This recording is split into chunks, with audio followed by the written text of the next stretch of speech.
मरने के बाद आत्मा कहां जाती है? यदि पुनर्जन्म होता है तो कब या कितने दिन बाद होता है? साथ ही अंतिम यात्रा पर निकली आत्मा के साथ क्या होता है? गरुड़ पुराण में जीवन, मृत्यु और उसके बाद आत्मा के सफर, पुनर्जन्म के बारे में बताया गया है। गरुड़ पुराण को महापुराण का दर्जा दिया गया है। हिंदू धर्म में व्यक्ति के मरने के बाद उसका दाह संस्कार किया जाता है। फिर 13 दिन बाद 13वीं की जाती है। साथ ही मृतक की आत्मा की शांति, पिंडदान, तर्पण आदि कर्मकांड किए जाते हैं। गरुड़ पुराण में इन सभी कर्मकांड का महत्व और उनके कारण बताए गए हैं। गरुड़ पुराण के अनुसार मरने के बाद आत्मा लंबा सफर तय करती है। आत्मा को यमलोक ले जाया जाता है, जहां यमराज के सामने उसके अच्छे बुरे कर्मों का हिसाब होता है। फिर इसके आधार पर उसके आगे के भविष्य का निर्धारण होता है। यदि व्यक्ति ने बुरे कर्म किए हों तो यमदूत उसकी आत्मा को सजा देते हैं। वहीं अच्छे कर्म करने वालों की आत्मा का ये सफर आरामदायक रहता है।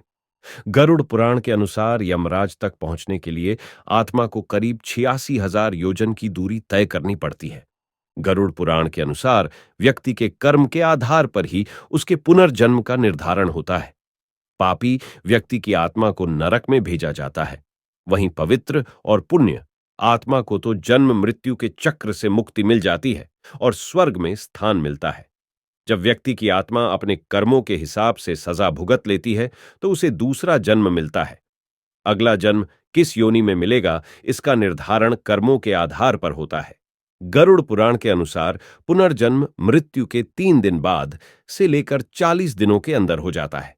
यजुर्वेद में कहा गया है कि शरीर छोड़ने के पश्चात जिन्होंने तप ध्यान किया है वे ब्रह्मलोक चले जाते हैं, अर्थात ब्रह्मलीन हो जाते हैं। कुछ सत्कर्म करने वाले भक्तजन स्वर्ग चले जाते हैं। स्वर्ग अर्थात वे देव बन जाते हैं। राक्षसी कर्म करने वाले कुछ प्रेत योनि में अनंत काल तक भटकते रहते हैं और कुछ पुण्य धरती पर जन्म ले लेते हैं। जन्म लेने वालों में भी जरूरी नहीं कि वे मनुष्य योनि में ही जन्म लें।